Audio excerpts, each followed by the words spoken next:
Welcome to the Pint Glass Football Podcast.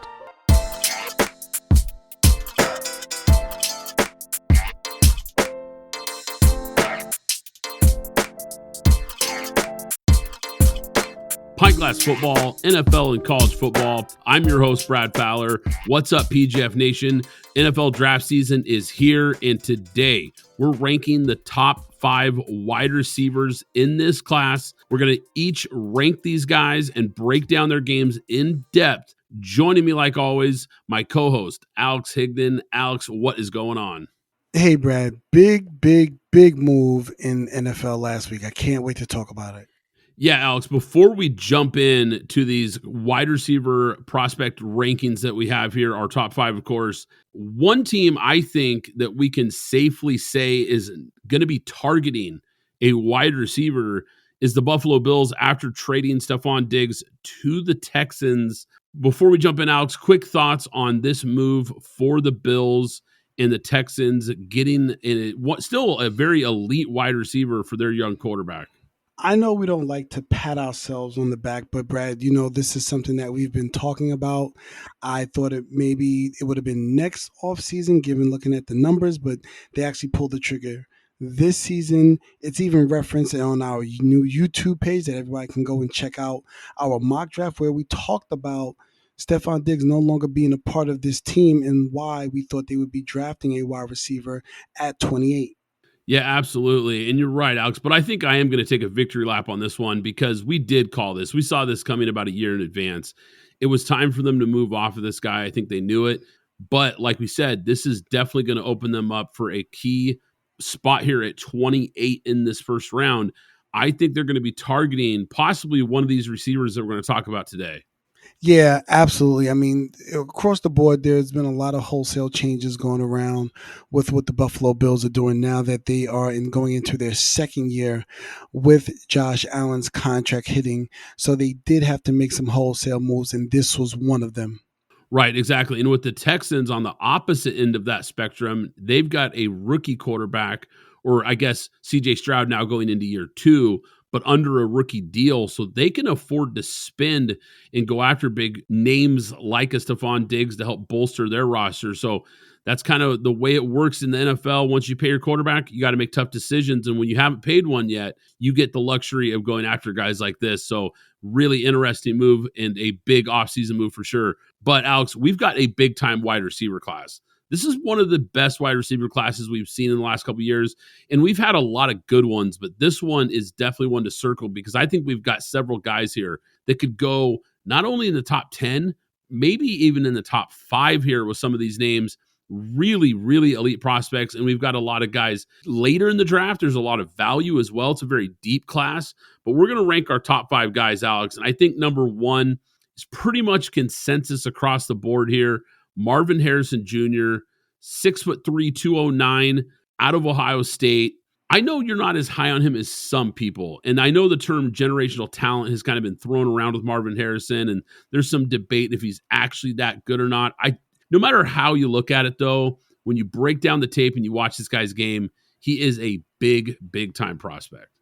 Right. I mean, the bloodline here. So we know where the tutelage was coming from. So we know what type of player that you're going to get. Very polished all around the board. And you're absolutely right. Regardless of my feelings on the generational talent tag, he is without a doubt number 1 with a bullet, Maserati Marv, as they called him, coming out of a last year's pro day for Ohio State, what they saw. And then he also, again, delivered this season. Not as much. I know he was banged up, nicked up a little bit again this year, but he did come out and show a lot of what people are expecting to see, what he can do at the next level. Yeah, when you break down the tape, one thing that really stood out to me, Alex, the body control. Elite body control for a player of his size, especially really high football IQ. You've talked about it. This is a guy who's had unbelievable teaching from his Hall of Fame dad. So he's been around elite coaching ever since he was a kid. He understands how to play this game at a very high level for a young player, understands what defenses are trying to do, and knows how to manipulate coverage. He also has that second gear to be a deep threat. Elite footwork, Alex. I mean, this guy is a technician getting in and out of his breaks. such a sharp route runner. I think he's a capable blocker, probably doesn't get mentioned enough, but I like what I saw from him in the run game. Uses his size well because, like we said, 6'3", 209, a lot bigger than his dad was. He has that rare combination of size, speed, hands, short area quickness. He's really the complete package and, quite frankly, the best wide receiver prospect that I've evaluated since I started doing this podcast, Alex. Yeah, completely understand that evaluation. I think whatever team ends up drafting him, I guess right now most of us have him slotted going number 4 to Arizona to give Kyler Murray and the new head coach over there a huge weapon after what they did in their offseason. He is able to slide right in as a true X and as a true playmaker to see what Kyler Murray can do with this type of player in this offense moving forward. So there's no perfect prospect, though. It's only fair to point out some of the things that were maybe a concern on tape. For me, Alex, I didn't see elite top end speed. I did mention that he has a second gear. I think he's plenty fast, but I wouldn't say he has elite speed. And for me, Alex, I didn't like that he didn't compete at the combine or his pro day. It makes me kind of question his competitive fire to a certain degree. I'm not saying the kid doesn't have a desire to be great or doesn't have a desire to be a quality player. I'm not questioning his work ethic. I'm not saying any of that. It just kind of makes me question, like, why didn't you want to go out there and compete and show people what you can do? The other thing that was maybe an area of concern for me was he's explosive, but I would say, once again, not elite explosive qualities. Very polished player, fast, big, athletic. He has all the things you're looking for, but those were some of the things that I thought were somewhat concerning when I watch his tape. Yeah, absolutely. And when we're talking about one of these guys, I mean, you still have him rated at least between the 9.5 and the 10 for the most part. I believe that's what most scouts and teams probably have this player rated at. So now I think a lot of it is when we get to really scrutinize and we've seen so much tape. So you start to look at maybe he doesn't fight after the ball. Some of the things we, allowed Debo Samuel for, how he turns into a running back after he catches the ball and the toughness there. There's a little bit in terms of, if you want to talk about blocking downfield, some of the things we love, like a Hines Ward or a Brandon Ayuk, for that he can definitely go in and work on. But I think if you're looking at in terms of the prospects compared to everybody else, there's very little of things that you're saying that he can't do that you can't teach him or have him work on at the next level. Our number 2 wide receiver is the same guy, but it's not the same guy for most analysts. We've both got Rome Odunze as the number 2 wide receiver in this class, 6'3", 212 pounds, out of Washington. I really, really like this kid's game, and I think in most other years, he'd probably be the number 1 wide receiver off the board. Yeah, absolutely. And to keep it honest with our listeners, initially I did have Malik Neighbors in this role, and it was something that Brad said to me that made me go back and look at some more tape between the two, and I ended up moving Odunze up from 3 to 2, and it was simply because every single time I saw him, I saw traces of Devontae Adams, and what I mean by that is the precise route running skill set. When you don't have the speed, the top end speed, it becomes, when you can create separation, is off of your movement and your route running. And that is one of the key things that has kept somebody like Devontae Adams at the level that he's been at for the past, I would say 6 to 7 years straight when he's been healthy. And I'm saying Devontae Adams a lot because this is the comparison that I have for Rome Odunze. He's very tight when he is moving throughout the field. I mean, it's very seamless. I like it a lot more. I have him, in terms of these top 3 wide receivers, I have him as the best route runner of the wide receivers that I believe will go in the first round. He's so tight. He's going to be, if you say I need you to be at 5 yards and 2 meters, 2 centimeters, he's going to be at that mark, and he's going to know exactly where it is. So what it is that ball's coming out before he even makes the break. He's going to be where he is supposed to be, and that can be a quarterback's best friend. Yeah, you hit it on the head. I mean, this guy has great hands, big time catch radius, elite ball skills, makes contested catches look easy and effortless. But the thing that you hit on, and I couldn't agree more, such a smooth, clean route runner. Absolutely the best route runner in this class. Complete route runner who can execute the entire route tree to perfection. There is nothing that this kid can't do as far as a wide receiver and what you're asking him to do. Wins at all three levels, can play on the outside, can play on the inside. Super consistent player. I mean, just got better and better. It seemed like every game and every year in college, he improved and just continued to become a better player. Dominated man coverage. I mean, this guy is tough and ultra competitive. Yeah, Brad. And unlike Marvin Harrison, this is going to sound weird being that Marvin Harrison is number one. It took me a while to find a lot of chink in the armor, even watching tape after tape after tape, trying to find where there's a chink in the armor, and it's not a lot. Now, what I will say is sometimes his 40 time speed does not look like game speed. And that's really, truly the only knock that I have here on Rome Odunze. The reason Marvin Harrison is ahead, the high pointing of the ball, the explosive playability. Rome Odunze does have a lot of that, but he's just not the complete athlete that I see in Marvin Harrison here. So that's why when I was speaking earlier, when we were talking about, especially again, if you go to our YouTube in a mock draft, that's why I don't have a lot of separation between Rome Odunze as well as Marvin Harrison Jr. because I think they're really, truly close. And I don't think you could go wrong either way. It's just in this case, because we're doing a ranking, I have Rome Odunze second. Yeah, Alex, it was hard to find really any chinks in the armor, as you put it. I think he does need to show a little more consistent effort as a run blocker. If I was going to nitpick this game, you mentioned the explosiveness. I think it shows up most at the line of scrimmage. Not that he doesn't have an explosive element to his game. It's very average, I would say.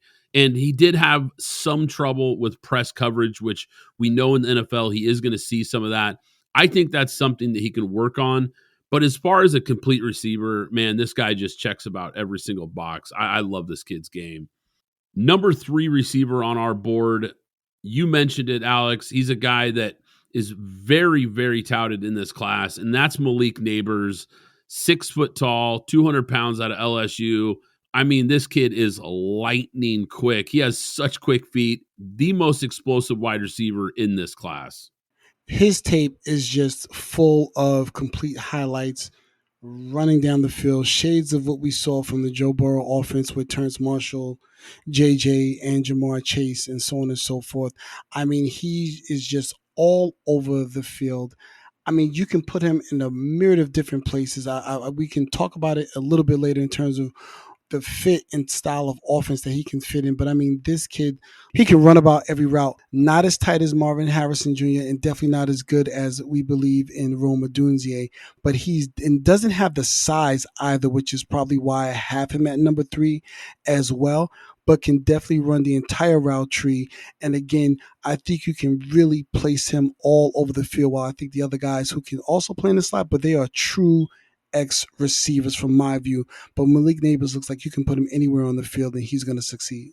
Yeah, absolutely. And he was a vertical threat all season at LSU from the outside or in the slot. But you're right. He did play more inside than on the outside. What I like about his game is he's a physical runner after the catch. I mean, really strong lower body and can just power through arm tackles.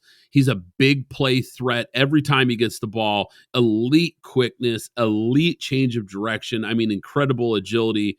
In the open field, I mean, like I mentioned, not only quick and agile, but tough to bring down. I love that about him. And another guy, like I mentioned with these other two, showed that he can win on all 3 levels. So very complete player as far as that goes.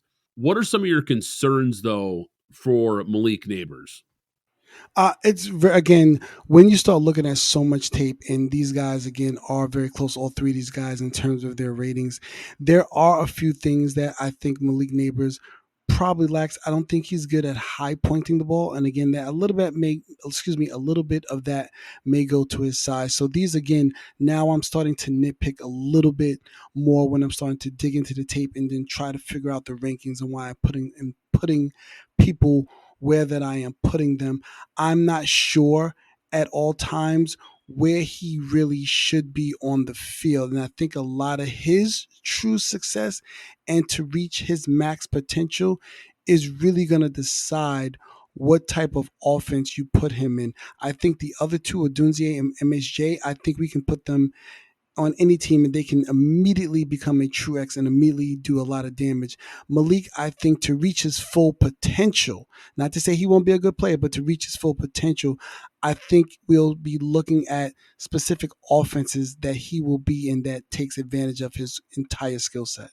Yeah, I think we're on the same page here because we talked about it a second ago, had more snaps in the slot than outside. Now, that doesn't mean he didn't have success outside, and I think he will at the next level as well. But I think his height and the fact that he did have trouble with contested catches, the fact that he's more quick than he is fast, I think it does make me question a little bit if he is actually more of a slot wide receiver at the next level and not a true X. I'm not saying he can't be. The guy is an incredible athlete. He has a big-time skill set. There's some parts of his game that do make me wonder if he's actually going to be more suited to play inside. I think at times watching the tape too, Alex, I think he relies a little too much on that elite change of direction ability, not the most polished route runner. And I think sometimes he gets by on that athleticism, his just agility and speed. And we know at the next level, you're going to have to clean that up if you really want to dominate these guys because the secondaries and the defenses are faster and more complex.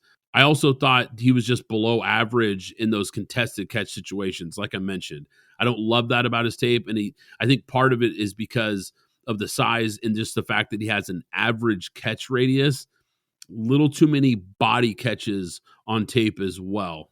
Alex, let's move to our number 4 wide receiver, and this is where we've got a little bit of a shakeup in our rankings here. At number 4, I've got his teammate, Brian Thomas Jr., of course, also out of LSU, 6'3", 209 pounds. This is a guy who's a big play receiver, a home run hitter, and probably the best deep threat in this wide receiver class.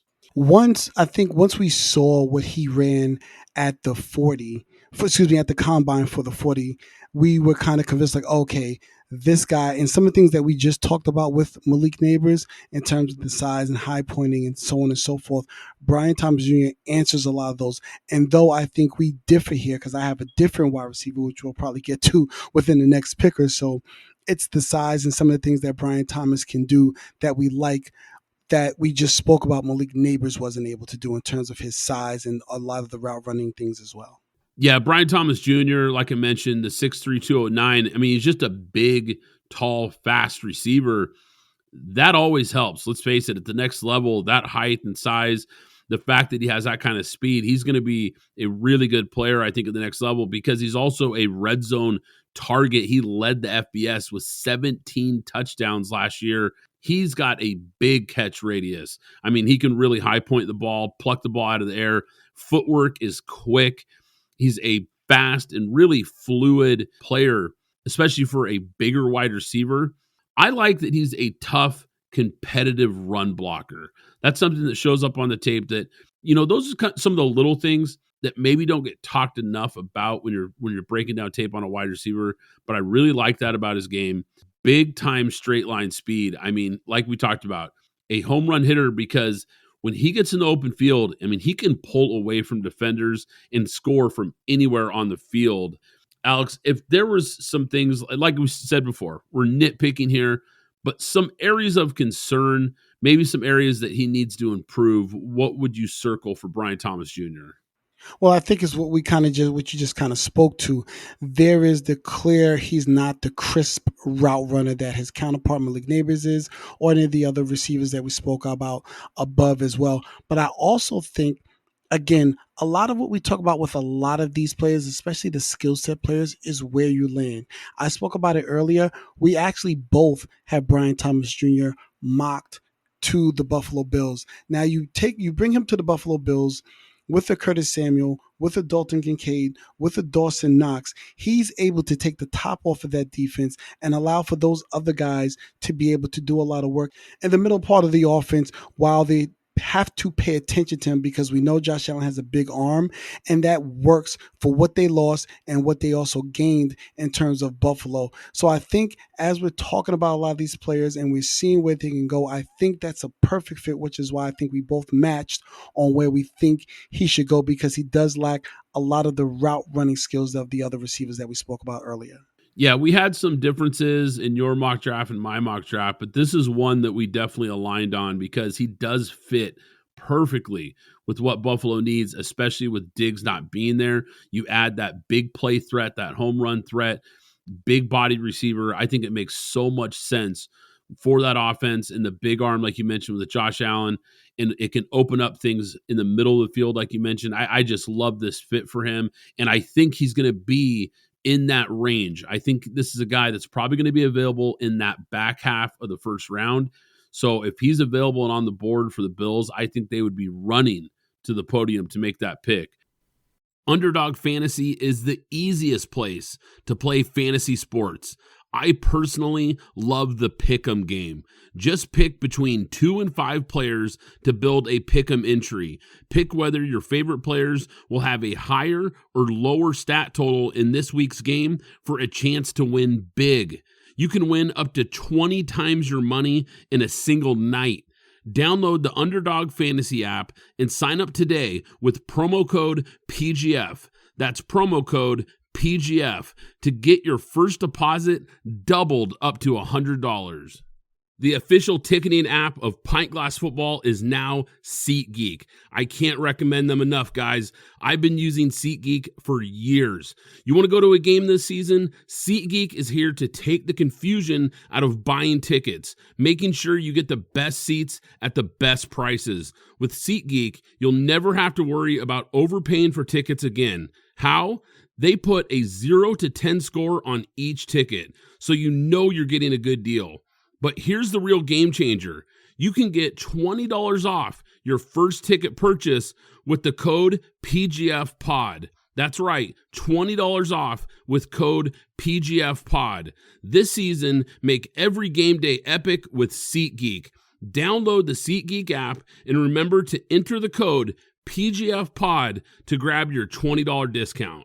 You know what's important when you're having a good time? Staying hydrated. And that's where Liquid IV comes in, the category-winning hydration brand that's fueling your well-being. With just 1 stick of Liquid IV, you get 2 times faster hydration than water alone, plus 5 essential vitamins to keep you feeling your best. And let's not forget about the convenience factor. The packaging is perfect for on the go, whether you're tailgating or just hanging out on the couch. But what really sets Liquid IV apart is the amazing flavors. Personally, I'm all about the Concord grape and lemon lime. And with 3 times the electrolytes of traditional sports drinks, Liquid IV is made with premium ingredients to give you the hydration and nourishment you need. Get 20% off when you go to liquidiv.com and use code PGFP at checkout. That's 20% off anything you order when you shop Better Hydration today using promo code PGFP at liquidiv.com. Zencastr is the ultimate web-based podcasting solution. It provides high-quality audio and video podcast production and hosting. With a full suite of professional tools, podcasters can seamlessly record, produce, and publish studio-quality content all from one dashboard. Zencastr's post-production process takes the headache out of audio production. Set the right podcast loudness and levels while reducing background noise with a click of a button. Coordinating all your guests to record in person is painful and tedious. Easily invite up to 11 participants per recording with 1 click. Go to zencastr.com/pricing and use my code PGFP and you'll get 30% off your first 3 months of Zencastr Professional. I want you to have the same easy experiences I do for all my podcasting and content needs. It's time to share your story. Now, Alex, we differ here. So who's your number 4 wide receiver? So I have AD Mitchell as my number 4 wide receiver, right ahead of Brian Thomas Jr., simply because of the one thing that we literally just spoke about, the route running aspect. I believe that AD Mitchell is a better route runner. Again, like I said before, we start to nitpick because now we're looking and doing rankings. We're trying to figure out where to place everybody. And that's the one thing that I gave AD Mitchell over Brian Thomas. I believe he's the better route runner, obviously coming from what he did in Georgia with the back-to-back chips and then now going to Texas. And the numbers, when you look at the numbers, and if you're just a stat watcher, they're not going to jump out to you like the other receivers. But obviously, we know what happened with Texas with the injuries to Quinn Heroes and what was going on there. But his production, what he showed us at the combine, his 40 time and everything, and then what he was to that team in comparison to Xavier Worthy, who was the talk of the draft just simply due to his 40. But the real star of the draft in terms of that Texas receiving core to me was clearly AD Mitchell with his route running, with his catchability, and so on and so forth, which is why I put him at 4. Yeah, Alex, for sure. We got these guys flip-flopped. He's my number 5 receiver. We have the same top 5. We just flip-flopped 4 and 5. But I think there's clearly a first tier and second tier when it comes to these receivers. And I think those first 3 are kind of being viewed as the big 3 in this class. Like I mentioned, all of those guys could potentially go in the top 10 picks. I think these 2 guys here at 4 and 5, wherever you want to rank them, I think are more being viewed as mid to late first round selection type players as far as where they're being projected. And I think that it's because there is clearly a drop off after those first 3. These guys are both really good players, but they just have a few more question marks than those first 3 guys. But I like AD Mitchell a lot. I really do. I think this kid has big time upside. 6'2", 205 pounds, like you mentioned, out of Texas, but also played at Georgia prior to that. Fast, fluid route runner, especially for his size, understands defenses, knows how to get open at all 3 levels. I love that, and I always look for that. I know I've been talking about that a lot with these guys, but you've got to be able to do it at all 3 levels if you're going to play in the NFL. He checks that box. He's got fast footwork, quick release off the line of scrimmage, elite hands.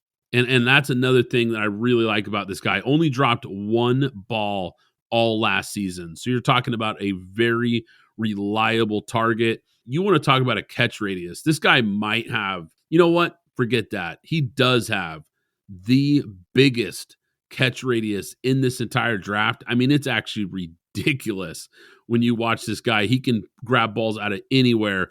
He can make bad throws look great. He's just incredible. The combination of his size, athleticism, the hands, and the ability to run all the route tree, I think it makes him a very high ceiling prospect. What are some areas of concern when looking at AD Mitchell's game, though, Alex? Looking at it again, the numbers don't tell the story. You really have to watch the play. I will say there were some of the things that I didn't like. And again, I just keep referencing Deebo Samuel because I think that rack or that run after catch that a lot of us love to see from these receivers because they can turn into big plays. If you take a 5-yard slant and you get it up the field, or you take a screen pass or whatever it is, these little short passes that you can break a tackle, I'd like to see him get stronger, which a lot of these are still kids. And then they get to the next level and they get on a regiment that gets them stronger. They get on a training regiment that gets them, faster and so on and so forth, that they can start to become the players that we see in terms of projecting where we have them in this ranking. So I want to see him do that at the next level because I'd love to see him get a lot more run after catch. I think at times he's not aggressive enough when the ball's in the air. I'd like to see him become a guy that really attacks the football when it's up for grabs. I think the one big red flag for me, and it really is by far, I think his biggest red flag, really inconsistent effort. And that always kind of scares me a little bit because when you watch plays where he's not the primary wide receiver, he's really disengaged at times. And that's concerning for me. He did have some struggles against future NFL corners. When he went up against some of the elite corners in college football, we didn't see him have his best stuff. And obviously that's a bit of a concern because we know at the next level, everyone's an NFL corner. So those are some of the things why I have him just a little bit below some of these other guys, but such a high ceiling guy and a guy that I think, like you said, what he can become, I think, is a special player. Now, Alex, we got through our top five, but real quick, this is such a deep wide receiver class. Who's a wide receiver that's maybe just outside your top five, but a guy that you really like in this draft? Well, I'll say this guy is not immediately out of my top five, but to me, he's one of the most intriguing receivers in the draft. And it's 6'6", 231-pound Johnny Wilson. And I say that to say because I don't see him as a wide receiver in the NFL, and I've been seeing it for a while. To me, with that 4.5 speed, and you talked about catch radius, this is the guy that actually has the biggest catch radius when you start talking about his arm length, size. He has a huge catch radius. I see him as a stretch tight end as we are moving into this new area of what tight ends are supposed to look like. And I think Jimmy Graham, because as a wide receiver, as a lot of us have seen, there's a lot of Kelvin Benjamin, and I'm saying that not just because he went to Florida State, but in terms of the size and the speed and everything. He doesn't have the hands of a Kelvin Benjamin, however, but he does have that size, and I see him more as a flex tight end on a team, and I think he could possibly turn into a Jimmy Graham and would be perfect. Perhaps in maybe picking him up in maybe the third or fourth round and moving him a la Darren Waller. I'll use another name of a guy that has similar this size and speed as well, and then training him up to be a tight end. Yeah, he's definitely an intriguing prospect because you can't coach size, and you absolutely hit it on the head with him. He's going to be a big target for somebody in the NFL. Alex, I think my guy that's just outside my top five that I'm really curious to see where he ends up because I think he could end up being a really good player is Ladd McConkey, the wide receiver out of Georgia. This is a guy who's got speed, really crisp route running. He's got that yards after the catch ability. Really be a guy that I think is going to be a consistent pass catcher at the next level, a productive player. And he's also going to give added value, I think, on special teams because I think he's a guy that can be a punt returner at the next level as well. I love guys who can play special teams as well. So I think this is a guy that coaches are going to love because he's a versatile wide receiver, like I said, with quickness and speed and great hands. And I think any quarterback is going to love having him in their wide receiver room. Absolutely. I mean, these guys that are 6 feet and under, that may not be your prototypical outside receiver, but can do a lot of damage in a game where everybody is basically starting out with 3 wide receivers for the most part. You need to have wide receivers. This draft is full of them. Here is a guy in Ladd McConkey, and just as a typical Florida fan, I'll throw Ricky Pershaw as well. But a guy like Ladd McConkey who can really fit in the slot. And again, depending on what offense you put him in, he can be really, truly interchangeable. Would love to see a guy like this in a Sean McVay style offense. As you know, that's the new DNA that's spreading throughout this league, where you can really put him anywhere on the field and utilize him all over.